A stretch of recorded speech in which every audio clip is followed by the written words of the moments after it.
안녕하세요. 저는 이제 30대 후반이 된 여성이랍니다. 저와 잠시 인연이 닿았던 어떤 사람들에 대해 오늘 이야기를 해드리려고 해요. 남편과 저는 만남이 많은 배드민턴 동호회에서 만나게 되었어요. 남편이 먼저 적극적으로 접근해왔죠. 남편은 두 형제 중 맏아들이라고 했어요. 동생은 일찍이 캐나다로 이민을 갔다고 하더군요. 저는 엄마 아빠 슬하에 단 하나밖에 없는 외동딸이었고요. 결혼할 당시 남편은 대학을 나와서 이름만 대면 알만한 회사의 사원이었고 저는 고등학교를 나와서 취직하게 된 작은 기업에 이직 없이 계속 다니고 있던 중이었어요. 남편은 반듯한 외모에 착실해 보이는 사람이었답니다. 우리는 빨리 연인 사이로 발전했고 서로에 대해서 이런저런 이야기를 터놓는 사이가 되었죠. 남편의 아버지는 튼실한 사업체를 운영하시는 분이었고 그리고 집도 강남에 있는 넓은 아파트에서 살고 있다고 했어요. 사실 남편의 이런 집안 사정에 대해 들었을 때 저는 어쩔 수 없이 약간 주눅이 들었어요. 왜냐하면 저는 고졸 직장인에 저희 아버지는 택시기사로 평생을 보내오신 분이었기 때문이었죠. 약간 주눅이 든 것은 사실이지만 저는 저희 집 형편이나 아버지의 직업에 대해서 당당했답니다. 아버지는 정말 성실하게 세상을 살아오신 분이었어요. 저와 엄마는 그런 아버지 덕분에 아주 부유하지는 않아도 남루하지 않게 살 수 있었죠. 아무튼 시쳇말로 조건이 좋은 사람이 고졸의 집안 사정도 아주 평범한 저에게 적극적으로 접근해오니 약간 의외라는 생각도 들었어요.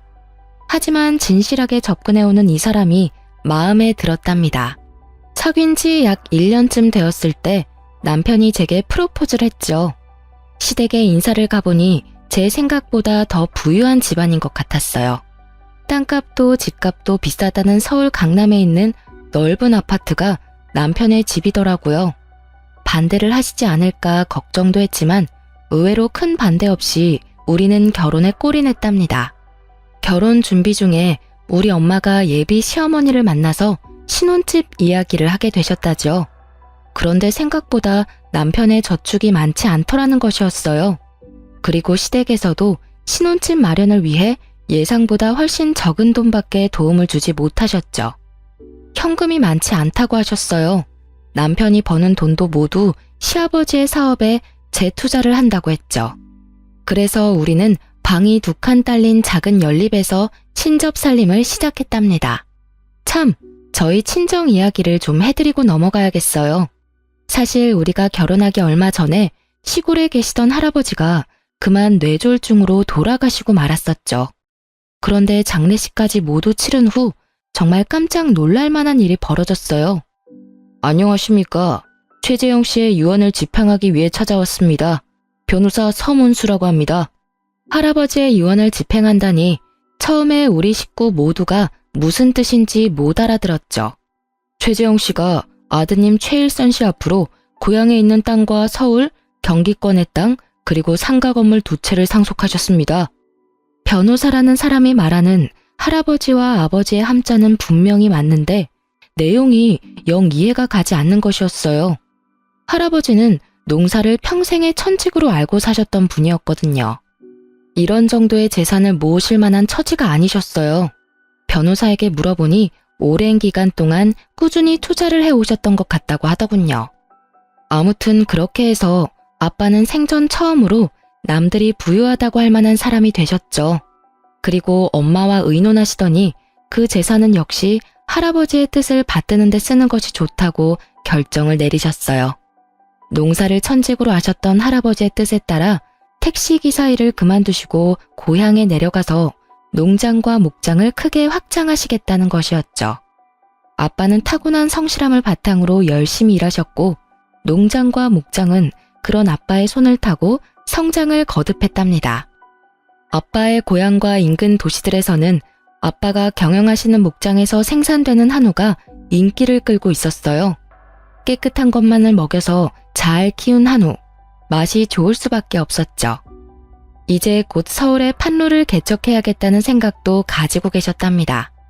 아무튼 친정에서 겪은 뜻밖의 횡재에 앞으로 가족 모두 웃는 날만 가득할 줄 알았는데 결혼한 지 얼마 안 돼서 저와 시부모 사이에 조그마한 갈등이 생기기 시작했죠. 처음 만난 시모와 시부 모두 인상이 서글하신 분들이었죠. 그래서 솔직히 결혼 전엔 이분들과의 고부 갈등은 없을 줄 알았습니다. 예, 집에 김치가 떨어졌구나. 집에 와서 김치 좀 담가놓고 가거라. 그리고 네 아버지가 해물 넣고 부친 부추전을 아주 좋아하신다. 온 김에 그것도 좀 해놓고. 결혼하고 나서도 직장 생활을 접지 않고 있던 저였어요. 반드시 제 손을 빌리지 않아도 될 일을 가지고 시어머니가 저를 불러대기 시작한 거였죠. 나는 원래 손이 약해서 물일을 잘 못한다. 데리고 있던 아줌마가 있었는데 이제 그 아줌마도 늙었는지 영 옛날만 못해서 내보냈어. 아직 새 사람을 못 찾았다. 그동안은 네가 수고를 좀 해야겠구나. 제 직장과 시집은 그리 가까운 거리는 아니었답니다. 하지만 시어머니가 결혼 후 처음으로 제게 시키는 일이었어요.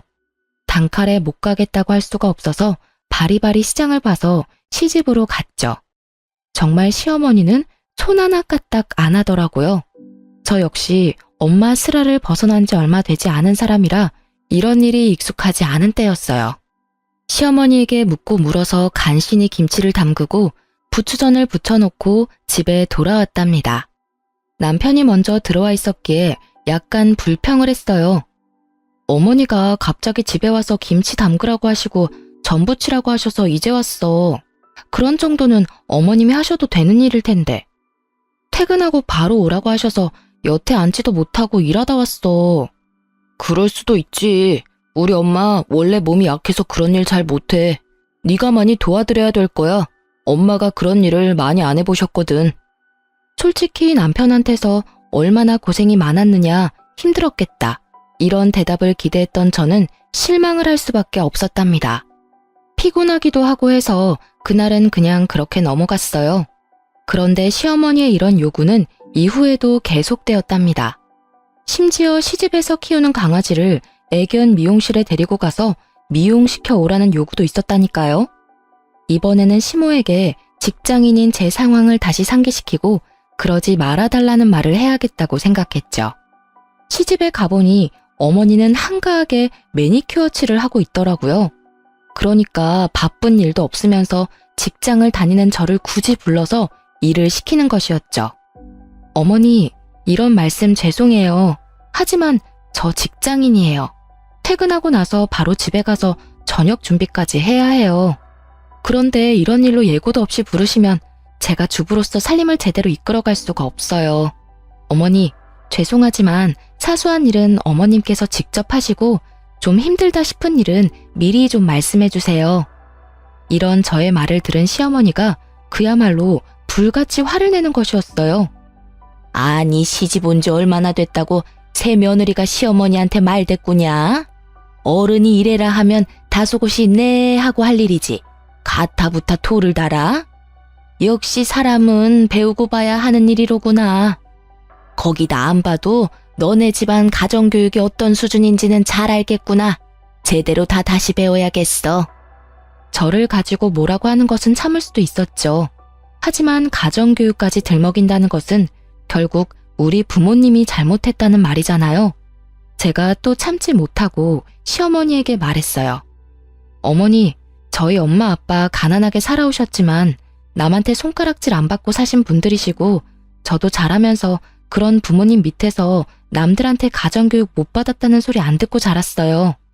저희 부모님에 대해서까지 말씀하시는 것은 좀 듣기 어렵네요, 어머니.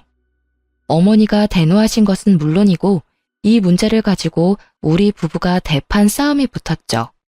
어디다 대고 버릇없이 시어머니 욕이야, 욕이. 너희 집안에서 너를 그렇게 가르쳤냐? 한 번만 더 우리 엄마에 대해서 험담이 나오면 그때는 내가 안 참을 줄 알아? 정말 어이가 없기도 하고 서럽기도 하더라고요. 안 참으면 도대체 어떻게 하겠다는 건가요? 그날 밤 우리는 처음으로 큰 방과 작은 방에서 따로 잤답니다. 그리고 아침에 밥도 먹지 않고 각자 출근해버렸죠. 그리고 저녁에 퇴근을 해보니 남편이 이미 퇴근해 있더라고요. 자기 벌써 퇴근한 거야? 왜 이렇게 일찍 퇴근했어? 나 그 회사 그만둬버렸어. 내 능력에 비해서 월급을 적게 주는 것도 마음에 안 들고 사실 하는 일이 그다지 적성에 맞지도 않았어. 뭐? 그렇다고 인원도 없이 회사를 그만두면 어떻게 해? 우리 집 수입이 절반으로 줄어드는 일이잖아. 적금 크게 들어놓은 것은 다 어떡하고? 남편은 이런 저의 타박에 귀찮다는 듯이 TV 볼륨을 키워버리더라고요. 사실 남편의 이런 말을 들었을 때는 좀 힘이 들어서 조퇴 정도 한 것이려니 생각을 했었죠. 그런데 다음날 아침이 되어 남편을 깨우니 짜증을 내는 것이었어요. 자기는 자는데 깨우는 것을 제일 싫어한다나요? 그러고는 정말로 출근을 안 하더라고요. 정말 황당하기 이를 데 없었죠. 결혼하고 나서 아직 첫 월급도 가져다 주기 전이었어요. 며칠을 그런 식으로 빈둥거리기에 제가 일을 찾아야 하지 않겠느냐고 잔소리를 시작했죠. 일을 찾기는 할 텐데 모바일 게임 쪽으로 좀 생각해 보려고. 그러다 보니 최신형 컴퓨터가 필요한데 말이야. 장인어른한테 컴퓨터 최신형으로 하나 사달라고 부탁 좀 드려봐. 저는 이 말을 듣고 정말 의아했어요. 갑자기 우리 집에다가 최신형 컴퓨터를 사달라고 하라뇨. 제가 당황해서 뭐라고 대답을 못하고 있자 제 취업을 위해서니까 처가에 간절하게 부탁해보라는 것이었어요. 입이 떨어지지 않았지만 결국 친정에 전화를 걸어 상황을 설명하기 시작했어요. 저희 생활비가 달린 문제라고 생각하니 별 수 없더라고요. 결국 남편의 바람대로 친정아버지는 300만 원이 넘는 돈을 지원해 주셨죠. 다른 것도 아니고 일을 찾기 위해서라고 하니 이 아빠가 컴퓨터 사주마. 요즘은 그 뭐냐 집에서 하는 재택근무도 많다고 하니 너무 잔소리하지 말고.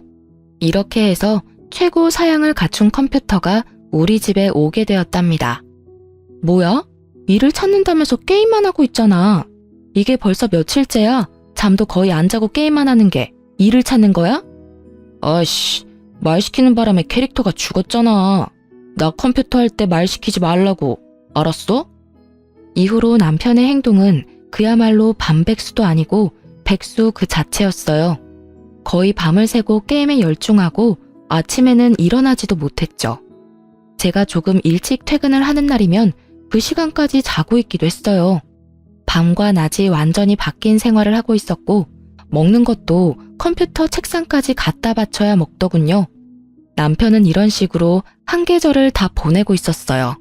늦가을, 이제 조금 있으면 또 한 해가 가겠죠. 이제는 아이 가질 생각도 해야 할 텐데 남편은 마치 오늘만 살고 내일은 안 살 사람처럼 행동하더군요.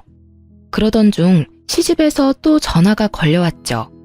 가뜩이나 남편 때문에 짜증이 나 있던 저는 정말 전화를 받기가 싫더라고요. 보나마나 또 뭔가 자신이 직접 할 수 있는 일을 저에게 시키려는 시어머니의 전화가 거의 틀림없었으니까요. 그치만 어른이 부르시니 시댁으로 가보았죠. 예, 이번에는 김장을 좀 많이 담가야겠다. 네 시아버지 사업 때문에 손님도 많이 오실 테고 지난 해에는 내가 친척집에서 많이 얻어다 먹어서 이번에는 좀 갚아줘야 한다. 100포기만 담가라. 어머니, 설마 김장 100포기를 저 혼자 하라는 말씀은 아니시죠? 친척분들 중에서 도와주실 분이라도 오시나요? 김장 100포기가 뭐 그리 대단한 일이라고 도와줄 사람까지 찾고 그러니? 옛날에는 200포기, 300포기도 담고 그랬다.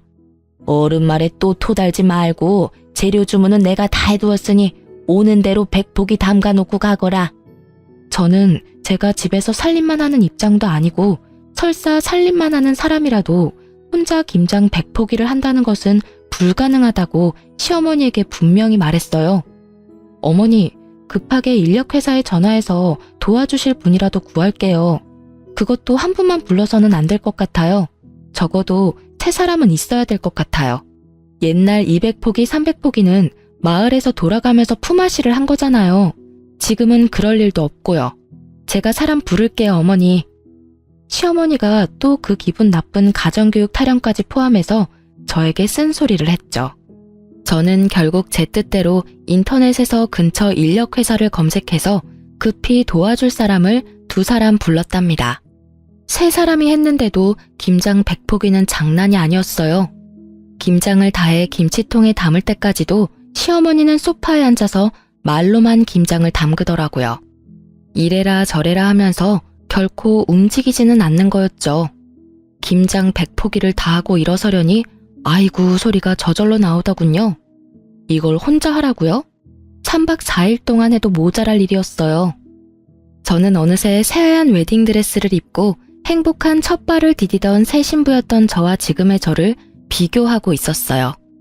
남편, 시어머니 모두에 대해서도 정말 그때는 상상할 수 없었던 일들이 벌어지고 있는 것이었죠.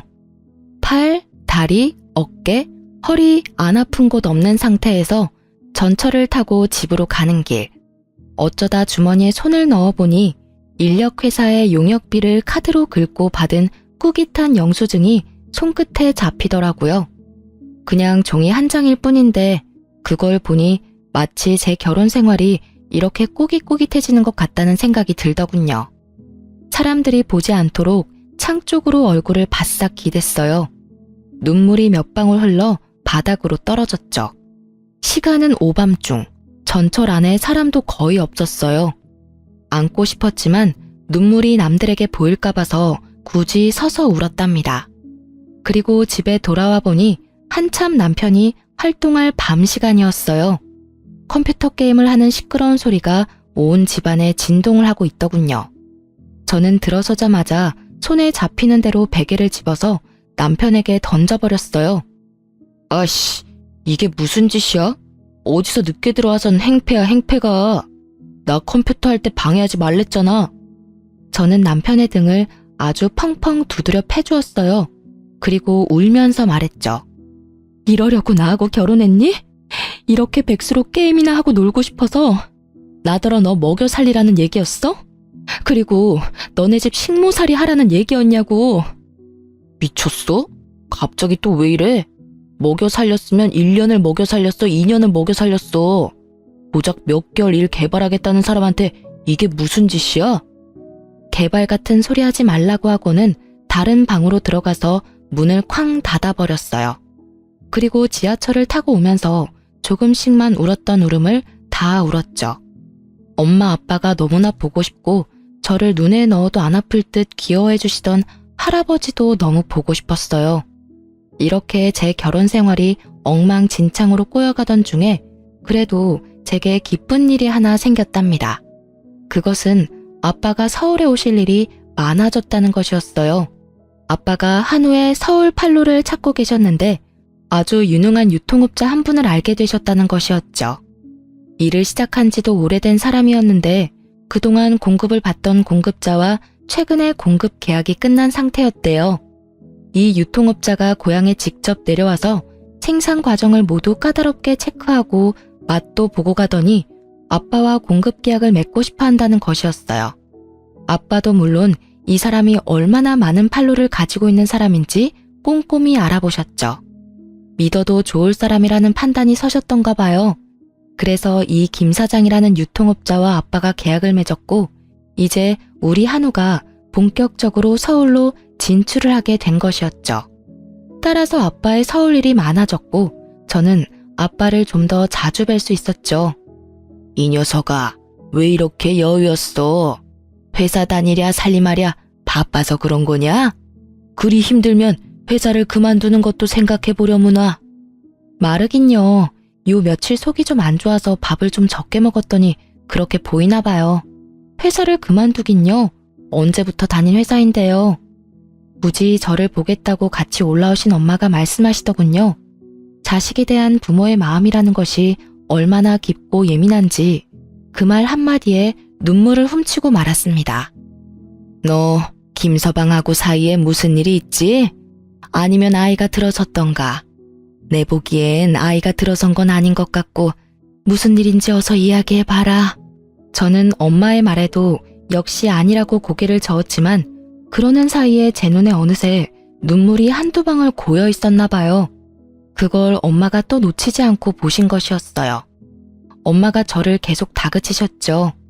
결국 눈물이 터져버렸고 그간 있었던 일들을 모두 이야기할 수밖에 없었답니다. 엄마 아빠, 나 어떡하면 좋아요? 김서방이 일할 생각을 전혀 안 해요. 게임 개발한다고 컴퓨터 사주신 걸로 그냥 게임에만 빠져 있어요.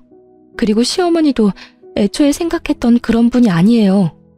제 얘기를 다 들으신 엄마는 계속 울먹이는 저를 다독이셨어요. 아마도 김서방이 회사를 그만둔 지 얼마 안 돼서 허해서 그럴 수도 있다는 말씀이셨죠. 아빠 역시 그런 말씀을 하시더군요. 그렇다면 얼마나 좋겠어요. 하지만 저는 이미 남편과 시댁에 대해서 거의 반 이상 포기하고 있는 상태였답니다. 사람이 촉이라는 게 있잖아요. 잠시 저러다 말 것인지 원래 그런 사람인지 말이에요. 그런데 지금 제 눈에 남편과 시어머니는 원래 그런 사람이었어요. 아빠가 저를 다독이시면서 김서방을 만나서 잘 말해볼 것이니 마음 가라앉히라고도 하셨죠. 저는 그러지 마시라고 했어요.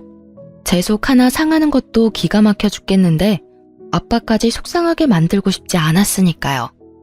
그렇게 아빠가 사주시는 맛있는 밥도 제대로 먹지 못한 채 엄마 아빠는 다시 고향으로 내려가셨고 저는 또 그 절망적인 우리 집으로 돌아왔죠.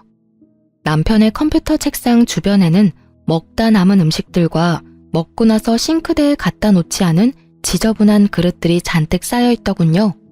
이젠 뭐 별로 놀랍지도 않았어요. 그리고 처음으로, 정말 처음으로 이혼이라는 단어를 떠올렸어요. 제가 보기에 남편은 결코 치유될 길 없는 구제불능이었거든요. 그리고 원래 제 계획은 빨리 아이를 가지려는 것이었죠. 그런데 이제 저는 남편 몰래 피임약을 사서 먹기 시작했답니다. 이미 각방을 쓰고 있긴 하지만 그래도 젊은 남녀가 한 집에서 지내니 혹시라도 무슨 일이 있을까 싶어서였어요. 걱정이 되신 엄마가 더욱더 자주 제게 전화를 하셨죠. 하지만 전화를 하실 때마다 기쁜 소식을 전해드릴 것이 없었어요. 저는 어떻게 하면 엄마의 걱정을 줄여드릴 수 있을까를 생각해서 상황을 오히려 축소하고 있기는 했죠. 그런데 부모를 속일 수는 없더군요. 드디어 엄마도 울먹이며 말씀을 시작하시더라고요. 도대체 김서방이 왜 그런다니? 네 시어머니는 또 왜 그러시는 거고? 결혼 전에 그렇게 멀쩡하게 보였던 사람들이 말이다. 겉모습이야 지금도 너무나 멀쩡하죠. 이렇게 엄마와 제 전화는 결국 눈물로 시작해서 눈물로 끝나는 일이 점점 더 빈번해지고 있었어요. 그런데 어느 날 걸려온 엄마의 전화는 저를 더 절망적으로 만들었죠. 네 아버지와 내가 이 얘기를 너한테 해야 하나 말아야 하나 밤새 의논을 했다만 아무래도 알고 있는 것이 좋겠더구나. 김서방이 다녔다던 회사에 네 아버지가 연락도 해보았고 사람을 사서 조사를 좀 해보신 모양이다. 그런데 그런 사람은 그 회사에 없었다고 하더라는구나. 이 얘기가 마치 꿈속에서 어울렁더울렁거리는 소리처럼 들렸어요. 윙윙 귓속을 맴돌더군요. 그리고 엄마에게 처음으로 이혼하고 싶다는 말씀을 드렸어요. 엄마도 단호하게 마음을 먹었던지 이제는 울지 않으시더라고요. 그리고 아버지가 한우 공급일로 그 김 사장이라는 유통업자를 만나러 곧 서울에 가실 것이니 만나 뵙고 자세한 이야기를 들으라고 하셨죠. 아빠가 서울에 오자마자 저를 먼저 찾아주셨더라고요. 그 김 사장이라는 사람과는 굳이 사업 때문이 아니라 서로 고맙게 해준 것에 대해 술 한 잔씩 하려는 것이니 아빠하고 얘기를 좀 많이 하자는 말씀이셨어요. 아빠는 그날 유통업자 김 사장을 만나시고는 우리 집에 와서 주무셨어요. 남편의 그 꼴도 모두 보셨죠. 장인어른, 저 편의점 하나만 인수하게 해주세요. 정말 열심히 일해서 수연이 고생 안 시키겠습니다. 평상시에 일에 대한 생각이 없던 사람이 편의점을 차려주면 갑자기 일 생각이 생긴다든가? 그런 이야기는 내 생전 들어보질 못했네. 하다못해 밤에 대리운전이라도 하게. 안 사람 혼자 고생하고 있는데 왜 못한단 말인가? 자네 오토바이도 잘 탄다면서? 퀵서비스 일도 요즘은 꽤 보수를 주는 것으로 알고 있네.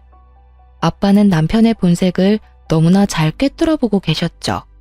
사실 아빠만큼 사람에 대한 이해가 깊은 분이 어딨겠어요. 반평생을 택시기사로 지내오신 분이었어요. 세상에 안 만나본 인간 부류가 없으시겠죠. 아마 거의 웬만한 철학자 못지 않으실걸요? 아빠가 돌아가시고 나서 남편의 표정이 아주 볼만하더군요. 아빠가 나가신 현관문을 뚫어져라 째려보고는 제가 듣고 있는데도 불구하고 자린고비 영감이라며 비난을 쏟아내기 시작했죠. 더 이상 싸우고 싶지도 않고 해서 그냥 놔두고 나와서 혼자 거리를 걸어 다녔어요. 그렇게 생각 정리한 다음 집에 들어와서 남편에게 단호하게 말했죠. 우리 이혼해. 자기하고 살고 싶은 생각이 없어. 아니, 자기라는 사람에 대한 희망이 없어. 그 어떤 기대도 없고.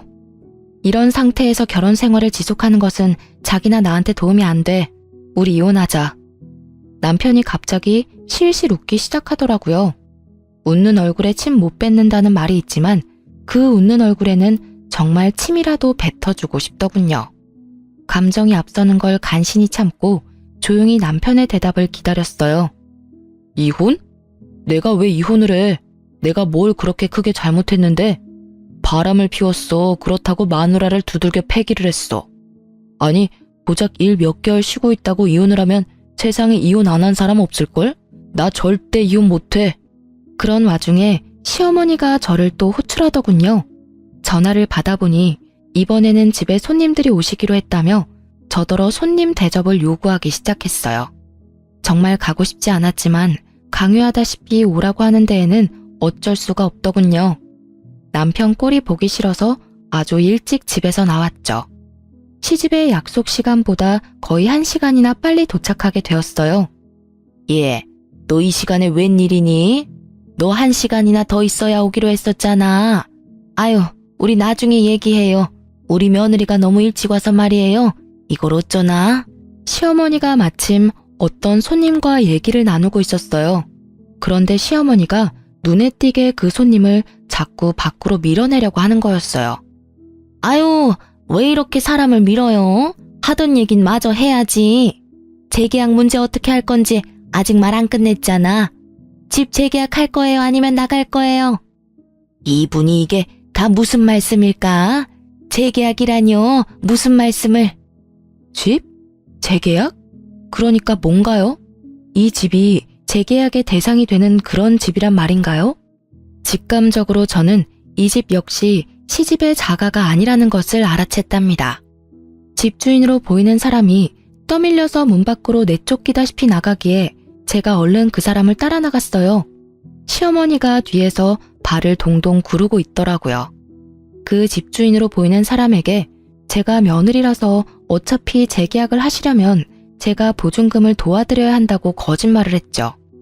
거짓말이라는 것을 정말 안 하고 사는 사람이었는데 필요한 순간이 되니까 그것도 술술 나오더라고요.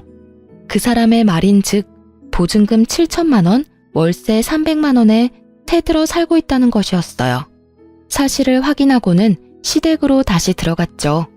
역시 또 시아버지의 사업에 재투자를 해야 해서 집을 팔아서 이렇게 됐다며 제가 먼저 물어보지도 않았는데 술술 설명하는 것이었어요.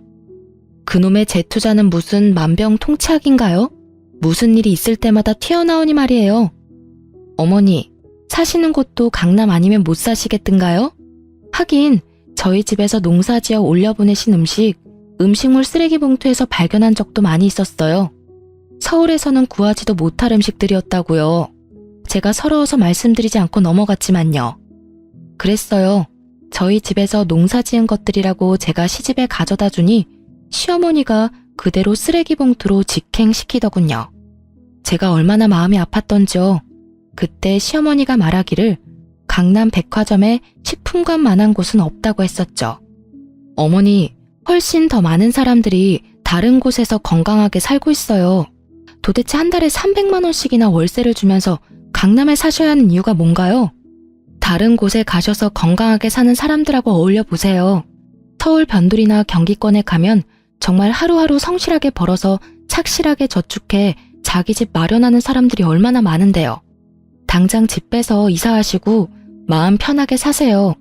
그게 대다수 사람들이 사는 방식이에요. 아시겠어요? 아유, 싫다 얘. 우리는 여기 아니면 못 살아. 다른 데는 다 구질구질하다.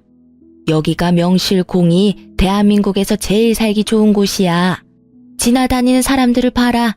때깔이 다르지 않니? 너도 여기서 몇 개월만 살아봐. 그 촌스러운 때깔이 확 벗겨질 거다. 정말 이놈의 시집은 구제불능이었어요. 어떻게 이렇게 제대로 속아 넘어갈 수가 있었을까요? 저는 이제 바로 저라는 사람을 마음속에서 실컷 때려주고 있었답니다. 지질이 병신, 어떻게 이렇게 속아 넘어갈 수가 있어? 도대체 어떻게 그렇게 사람을 모를 수가 있어? 할 수 있는 모든 자책의 소리들이 제 마음속을 다 거쳐갔어요. 그리고 집에 들어와서는 그 사실을 알게 된 것조차 남편에게 말할 필요도 없다고 생각했고 그냥 방구석에서 옷도 갈아입지 않은 채로 구겨져 잠이 들고 말았죠. 남편은 여전히 이혼을 거부하고 있었고 저는 아름아름 변호사 사무실을 찾아다니고 있을 즈음이었어요. 아빠가 서울에 오셨더라고요. 아빠가 서울에 오시는 일은 김 사장님을 만나러 오시는 일이 대부분이었죠. 그런데 아빠가 집으로 오지 않으시고 밖에서 만나자고 하시더군요. 어차피 김 사장하고 약속이 있어서 왔으니 우리 딸 맛있는 거 사주려고 하신다고요. 나가보니 어떤 일식집의 방이었어요. 제가 들어가니 그 김 사장님이라는 분이 아직 계셨어요. 제가 일을 방해했나 싶어서 얼른 다시 나오려 했죠. 아이고, 나갈 것도 없어요. 따님, 아버님하고 얘기 다 끝났어요. 듣던 대로 아주 참하게 생겼네요. 그럼 저는 이만 물러갈 테니 부녀간의 얘기 많이 나누세요. 아, 그리고 참, 우리 형님 얘기는 그냥 귀에서 흘려버리세요. 말씀을 드려놓고도 참 부끄럽네요. 부끄러우실 게 뭐가 있어요. 사장님이 그런 힘든 일까지 다 짊어지고 계시다니 참 대단하시네요. 혹시라도 제가 도울 일이 있으면 말씀 주세요. 어떻게든 도울 테니까요. 제가 안녕히 가시라고 인사를 하고 아빠 맞은편에 앉아서 형님 얘기가 무슨 얘기냐고 물었어요. 아빠가 말씀하시기를 김 사장님한테 형님이 한 분 계시는데 그야말로 온 집안과 온 세상에 소문난 분이라는 것이었어요. 있지도 않은 사업체 사장을 사칭하면서 특허증을 위조해서 투자자를 유치하기도 하고 일평생을 그런 식으로 세상을 산다는 거야. 그걸 김 사장이 다 수습하고 다닌다는구나. 집안이 다 그 모양이고 둘째 아들놈 하나만 멀쩡하대. 둘째 아들이 아주 가족을 떠나서 이민을 가버렸다지. 아유, 왜 어떤 사람들은 자신의 가장 가까운 사람들에게 피해를 입히면서 살아갈까요? 하긴 제 남편만 해도 마찬가지였죠. 가장 가까운 사이인 저를 가장 힘들게 하는 사람이었으니까요. 아빠가 사주는 맛있는 밥을 먹고 우리 부녀는 커피 전문점에 가서 커피도 같이 마셨어요. 아빠와 따뜻한 시간을 보내다 보니 어느새 시름도 많이 잊혀지더군요. 그렇게 아빠가 고향으로 다시 내려가시고 저는 다시 괴로운 일상으로 돌아와 있었어요. 처음엔 생각만 해도 너무나 마음이 따스했던 우리 신혼집이 지금은 정말 제일 가기 싫은 곳이 되어 있었죠. 하지만 제가 굳이 갈 데가 어디 있겠어요? 집으로 들어가서 하루를 또 자는 것 같지 않게 자고는 아침에 출근을 했어요. 그렇게 일상적인 나날이 몇 주 더 흘러가고 있었죠. 그러다가 아빠의 전화를 받게 되었어요. 반가워서 나오라고 하시는 곳으로 얼른 갔죠. 아빠의 표정이 묘하더라고요. 상당히 분노에 차 계시는 것 같기도 했고 또 저를 너무나 가엾게 바라보시는 것 같은 복잡한 표정이셨답니다. 아빠, 왜 그러세요? 무슨 일이 있으세요? 아니면 어디 편찮으세요? 우리 아빠가 그렇게 당황하시고 화가 나 계신 모습은 태어나서 처음 뵙는 모습이었어요. 아빠가 잠시 침착함을 되찾으시기 위해 시간이 필요하신 것 같더군요. 그래서 무슨 일인지는 모르지만 저는 잠시 아무 말 없이 그냥 기다려드렸어요. 내가 여기 이 레스토랑에 왜 왔는지 아니? 다른 아닌 김 사장하고 약속이 있어서 왔단다. 그런데 김 사장이 아니라 그 형님이 김 사장에게 점심을 사겠다고 했다는 거야. 갑자기 돈이 생겼다면서 이 고급 레스토랑을 택하더라는구나. 저는 갑자기 침이 꿀꺽 넘어갔답니다. 다음 말이 기다려질 때 일어나는 현상이겠죠. 그런데 재밌어서가 아니라 뭔가 저와 관련된 일이라는 쎄한 느낌이 들었거든요. 그 김 사장이 그 형님이란 사람에게 사업을 하면서 신세를 지는 사람이 많이 있는데 마침 서울에 와 있는 것 같으니 합석을 하면 될지를 물었다네요. 그러자 형님이 흔쾌히 허락하더라는 것이었죠. 그래서 아빠한테 연락을 했고 아빠가 감사하게 초대에 응하셨다는 것이었어요. 그리고 다음에 일어난 일에 대한 아빠의 자세한 이야기를 듣고는 정말 저는 몸이 휘청하는 것을 느꼈답니다. 김 사장님, 초대해 주셔서 감사합니다. 형님께 폐가 되는 건 아니겠죠? 오면서도 걱정이 됐습니다. 별 말씀을요. 제 사업을 도와주시는 분이라고 하니까 형님이 진작 모셨어야 하는 분 아니냐고 하시던걸요. 그렇게 김 사장님과 아빠 사이에 몇 마디가 지나고 나자 그 형님이라는 분이 약속 장소로 들어섰다죠. 제 형님이십니다. 형님, 이쪽이 제가 말씀드린 그분이에요. 제가 정말 도움을 많이 받고 있습니다. 아니, 이게 어떻게... 사돈 어른이... 아니, 사돈이 김 사장님 형님이셨다고요? 이게 도대체 어떻게 된 일입니까? 두 분이 사돈간이셨어요? 해식이 장인어른이시라고요, 이분이? 제 딸의 시아버님이 분명히 맞습니다. 그러니까 제 사위의 아버지가 되시겠지요. 저 손님을 초대해놓고 죄송하지만 저 화장실 좀 먼저 다녀오겠습니다. 그럼 잠시만. 그렇게 그 형님 된다는 분, 아니 제 시아버지가 화장실에 간다고 나가놓고는 안 들어오더라는 것이었죠. 김 사장님이라는 분이 형님을 찾으려고 자리에서 일어섰지만 아빠가 말리셨다는 것이었죠. 아마 이미 멀리 가셨을 것이라고요. 어떻게 이런 일이 생길 수 있는지 곰곰이 생각해봤는데 김 사장님이 마침 유행성 질병에 걸려 조카의 결혼식에 참석할 수가 없었다고 말했대요. 그래서 사돈의 얼굴도 몰랐기에 이런 황당한 일이 벌어진 거죠. 더 이상 놀랄 것도 없다고 생각했었는데 아빠가 겪으셨을 그 황당함을 생각하니 눈물이 솟구치더라고요.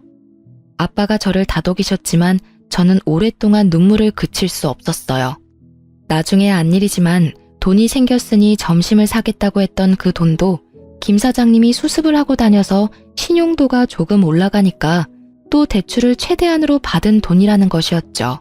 제가 진정이 좀 된 다음 아빠와 저는 어쩌면 이 사태의 마지막을 장식할 수 있을 만한 한 가지의 계획을 마련했답니다. 집에 가서 남편에게 말했지요. 아빠가 상속에 관해서 하실 말씀 있으시대. 지난번 왜 편의점 얘기도 했었잖아. 그것하고도 관련이 있는 것 같아. 집에 같이 내려오래. 그러면 그렇지. 딸 자식하고 같이 사는 사람을 이렇게 푸대접 하셔서야 쓰나. 다른 놈들은 훨씬 못한 집으로 장가를 갔어도 다들 사업 하나씩은 처가에서 차려봤더구만. 다음날 남편과 저는 할아버지가 일구시고 지금 아빠가 관리하고 계시는 고향의 농장으로 내려갔죠. 부모님이 마루에 찻상을 준비해놓고 우리를 기다리고 계셨어요. 장인어른, 안녕하셨습니까? 이제야말로 마음을 바꾸신 거죠? 제가 절대로 수연이 고생 안 시킨다니까요. 지금까지도 실컷 고생시켰네. 더 고생시키면 안 되지. 그리고 이혼은 무슨 이혼인가? 결혼한 지 얼마나 되었다고. 어떤 애비가 딸 자식 호적에 줄 가는 걸 바라겠나? 자네, 우리 수연이 사랑하나? 남편의 표정이 싱글싱글해지고 있었어요. 어릴 때 학교에서 빵과 우유를 간식으로 나눠준 일이 있었죠. 한참 줄을 섰다가 빵을 받은 아이의 얼굴에서 순수함을 뺀 얼굴이 지금 남편의 얼굴 표정이었답니다.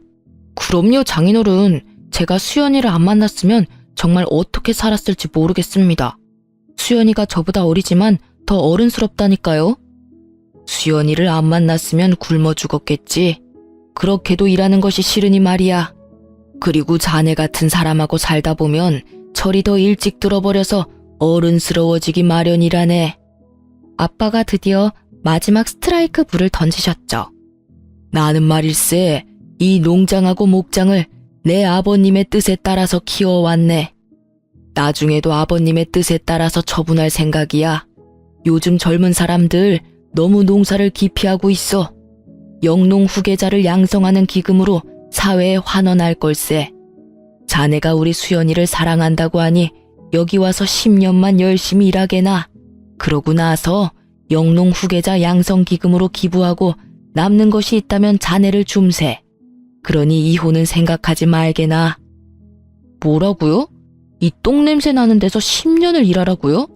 그것도 기부하고 남은 중에서 준다고요? 지금 장난하시는 겁니까? 농담이시죠? 나순 밥 먹고 왜 쉰소리를 하겠나? 나 아침에 찬밥 안 먹고 새로 지은 밥 먹었다네. 남편이 드디어 본색을 드러내더군요. 아씨, 좀 데리고 놀려다 아버지가 한 재산 물려받았다고 하기에 외동딸이라 뭐가 좀 있을 줄 알았지. 완전히 똥 밟았네. 딸 자식 호적에 줄 가는 거 바라지 않는다면서요. 편의점 하나 정도 내주셨으면 호적에 줄 갈 일 없었잖아요. 이혼해줄게. 이혼해준다고. 편의점을 덕 갖다 바쳤으면 호적에 줄이 가는 것이 아니라 인생 전체에 줄이 갈 것 같아서 자네가 편의점 얘기 꺼냈을 때 내가 안 된다고 한 거였네. 남편이 연신 퇴퇴거리며 재수없다는 표정을 굳이 감추려고도 안 하더군요. 경력이 있으면 회사를 알아보라고나 할 테지만 경력도 사칭이었고 도대체 자기네 집하고 자기한테 정말인 건 뭐야? 키운다는 강아지는 정말 강아지 맞아? 뭐 늑대 새끼나 그런 거 아니고? 우리 아빠 평생 택시기사로 성실하게 일하셔서 서울에서 우리 살던 집 마련하셨었어. 강남의 그 아파트하고 비교할 수도 없는 궁전 같은 우리 집이었지. 지금도 아빠는 고용인들하고 똑같이 밖에서 일하시면서 할아버지의 뜻을 받들고 계셔. 세상과 맞서서 이렇게 성실하게 살아갈 용기는 없는 거야? 그리고 이렇게 세상의 구석으로나 숨어 다니겠다는 거야? 나는 세상의 밝은 곳에서 살고 싶어. 다행히 이혼에 대한 뜻이 맞은 것 같으니 재판까진 안 해도 되겠네. 그리고 잠시 내 남편이었던 사람이라서 진심으로 위해서 하는 말인데 세상의 밝은 곳으로 나와. 그래서 당당히 태양을 마주보라고. 그러지 않은 이상 인격이 바닥을 때리는 그런 사람들하고는 이제 인연 끝이야. 다시는 보고 싶지 않아서 이혼 도장도 변호사가 받으러 갈 거야. 그럼 잘 가. 저는 이렇게 남편과 재판 없이 이혼했답니다. 그리고 직장을 그만두고 아빠, 엄마가 계신 이곳에서 열심히 일하며 살고 있어요. 아마도 그 사람들이 더 길게 저를 속였을 수도 있었을 테죠. 하지만 저는 이렇게 빨리 그런 인간들의 정체를 알 수 있게 된 것이 돌아가신 할아버지가 이 손녀에게 주신 선물이라고 생각하고 있답니다. 고향에 온 지도 어느새 1년이 넘었네요. 아빠가 조심스럽게 제게 말씀을 꺼내셨어요. 아빠와 거래하고 있는 농장 대표가 저를 보시고 며느리감으로 탐을 내신다고요. 하지만 저는 아직 이혼의 상처를 못 씻고 있답니다. 그래서 결혼이 부담스러운 상태예요. 하지만 빨리 상처를 잊어야겠죠. 그 거래처 대표의 아들은 제가 한 번 이혼한 것을 알고 있지만 우리 부모님과 저의 됨됨이를 알고 있기 때문에 자신이 적극적일 수밖에 없다고 하고 있어요. 서두르지 않으려고요. 그래서 언젠가 사람으로 다친 상처를 어느 정도 치유하는 날 새 출발을 하려고 생각하고 있답니다. 지금까지 제 기막힌 이혼 스토리 읽어주셔서 감사합니다. 다들 좋은 하루 되세요.